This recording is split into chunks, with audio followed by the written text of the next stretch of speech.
नमस्ते। पिछली तासिका में हमने फूल और कांटे यह कविता देखी। इसके कवि है हरिवंश अयोध्या सिंह उपाध्याय। इनको हरिओंद भी कहा जाता है। हमने इस कविता में अच्छी तरह से आपको मैंने जो कविता सुनाई है, मुझे आशा है कि आपने वह याद भी कर ली होंगी। तो आज हम कविता का अर्थ देखेंगे। इससे पहले कविता के आधार पर जो सुविचार है, सुमंथन है, उसके बारे में हम थोड़ी सी जानकारी लेंगे। जहाँ पर भूल, फूल और शूल ये तीन शब्दों को लेकर हमने उसका अर्थ भी देखा है। हमें भूलकर भी भूल नहीं करनी है। सबके जीवन को आनंदी यानी फूलों की तरह हमें व्यवहार करना है। जो फूल जैसे सुगंध देते हैं उस प्रकार, और शूल किसी को हमारी वजह से तकलीफ हो ऐसा हमें बर्ताव नहीं करना चाहिए। तो आज हम कविता का अर्थ देखेंगे। सभी जन अपना पाठ्य पुस्तक निकालेंगे और उसमें देखेंगे।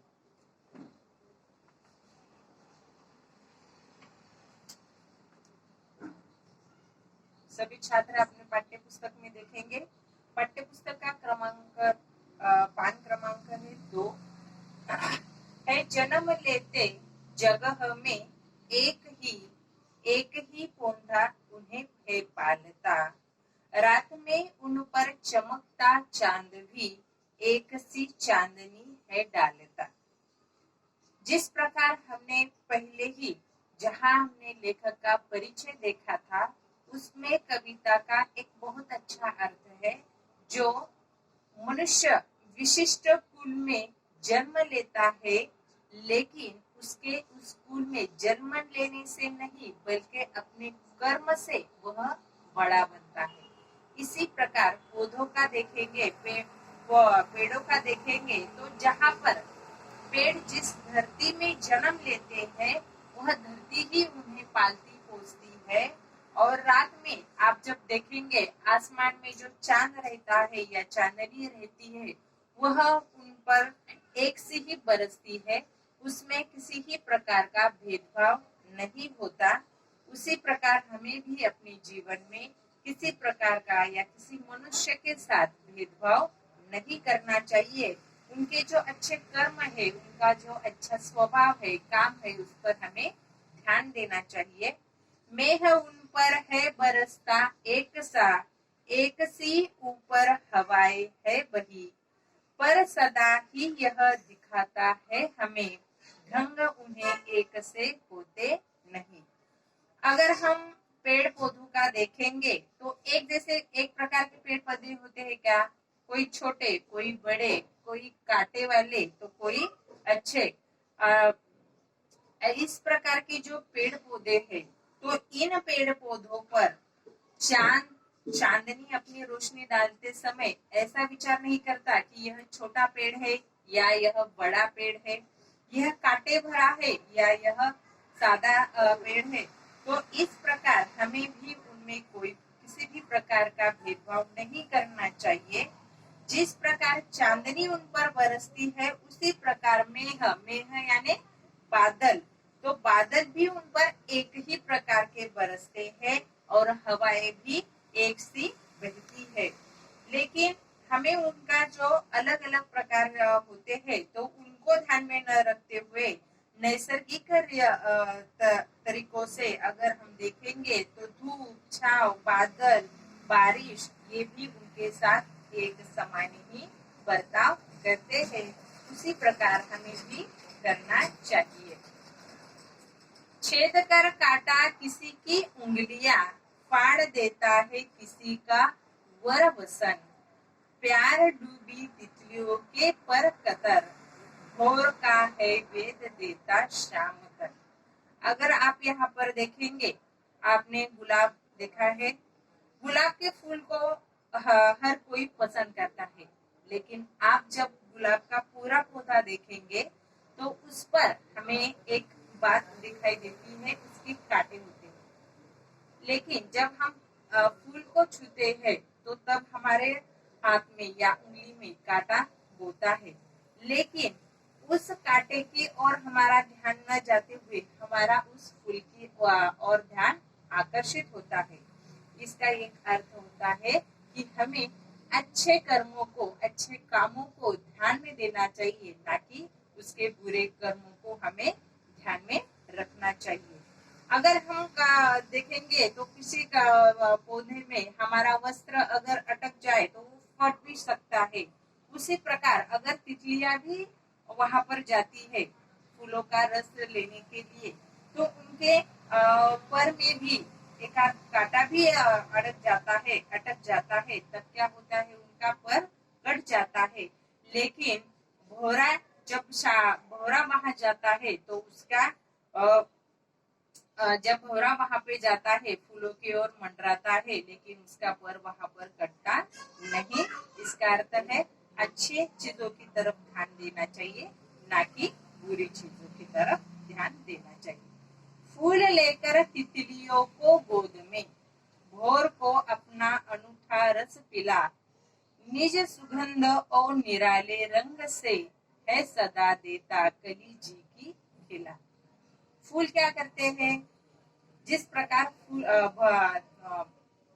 तितलियां भौरों की प्रकार फूल के आसपास मंडराती हुई हमें दिखाई देती है, लेकिन यहाँ पर क्या कहा गया है, फूल लेकर तितलियों को गोद में। ऐसा लगता है कि ये तितलियों को क्या कर रहे हैं, गोद में उठा रहे हैं। तितलियां क्या करती है, फूलों का गंध चुरा लेती है और अनूठा यह रस अपने भौरों को रह जाता है। निज सुगंध और निराले रंग से है सदा देता कली जी की खिला। और यह सुगंध और निराले रंग से हमारे मन को वह फूल, वह तितलियां क्या करती है, आकर्षित करती है और हमारे जी की कली, हमारे मन को प्रसन्न कर देती है खटकता एक सबकी आंख में, दूसरा है सोहता सूर शीश पर, किसी तरह फूल की बढ़ाई काम दे, जो किसी में हो बड़प्पन की कसर। हमें तितलियां अच्छी लगती है या भौरे अच्छे लगते हैं?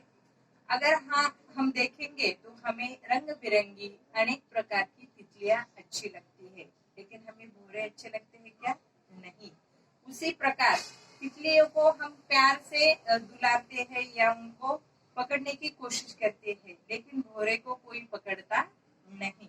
इसीलिए किसी को हम दुलारते हैं या किसी को हम धिक्कारते हैं। किस तरह कुल की बढ़ाई काम देती है।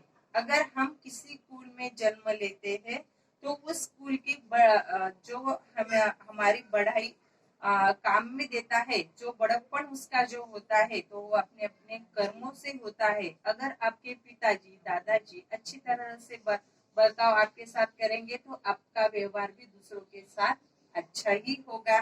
लेकिन आपके घर में अगर कोई थोड़ा सा बुरा बर्ताव करता है तो हम क्या करते हैं, बड़ों का अनुकरण करते हैं और उसी प्रकार करना चाहते हैं या उसी प्रकार कोशिश करते हैं। लेकिन हमें वैसा नहीं करना चाहिए।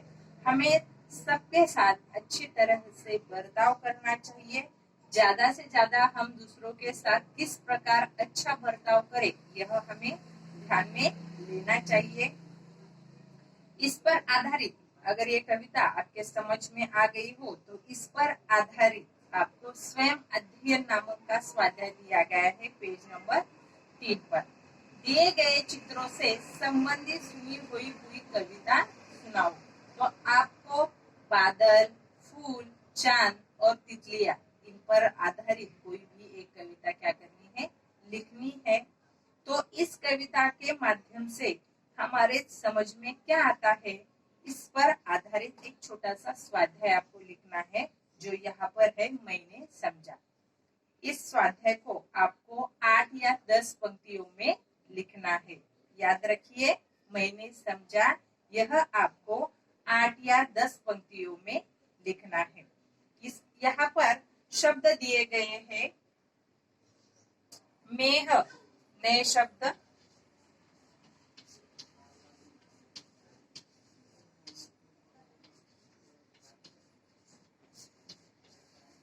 वादन। जो नए शब्द है, जो पहली बार आपने सुने हैं, वही मैं यहाँ पर लिख कर देने वाली है।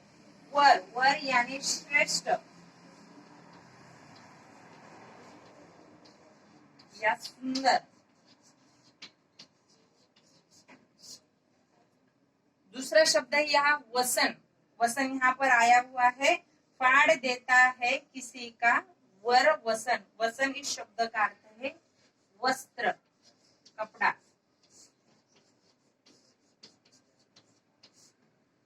ठीक है। वेदना, घायल करना। भोर यानी भोरा। जी यानी अपना मन। सोहना, शोभा देना। शीश, शीश यानी अपना सिर। ये हुए नए शब्द। यहाँ पर आपको एक मुहावरा दिया गया है। मुहावरा आपको याद है ना, जिस प्रकार हम कहावतें और मुहावरों पर आधारित पिछली कक्षा में भी हमने बहुत सारे स्वाध्याय लिखे हैं। यहाँ पर मुहावरा दिया गया है, जी की कली खिलना। मुहावरा देखेंगे हम, जी की कली खिलना।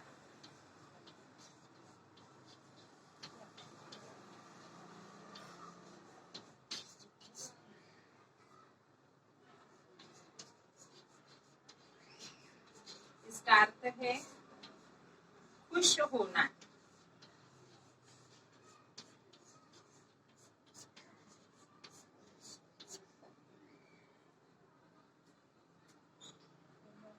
और एक महीना स्कूल नहीं खोलेगा, इसलिए मेरी जी की कली खिल रही।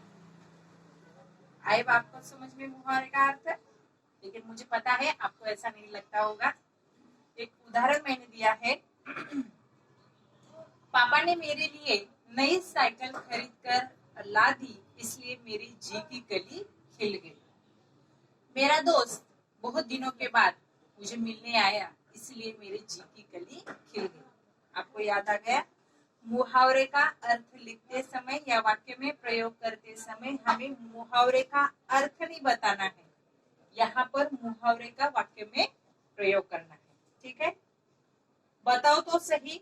यहाँ पर एक स्वाध्याय है, तुम्हें कौन सा फूल पसंद है, क्यों? निम्नलिखित मुद्दों के आधार पर बताओ। आपका जो फूल जो पसंद है, तो उसके यहाँ पर कुछ पॉइंट दिए गए हैं, उस पर आधारित आपको उसकी जानकारी लिखनी है 8 या 10 पंक्तियों में।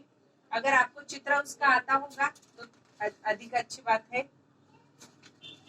खोजबीन दी गई है, आसपास के पेड़ पौधों के नाम, वर्गीकरण।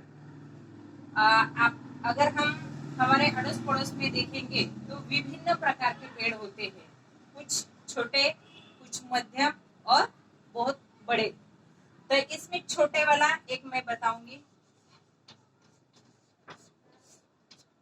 तुलसी।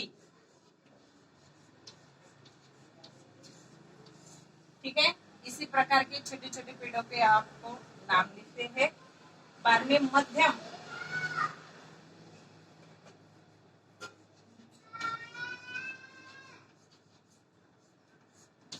मध्यम हम लेंगे गुलाब का।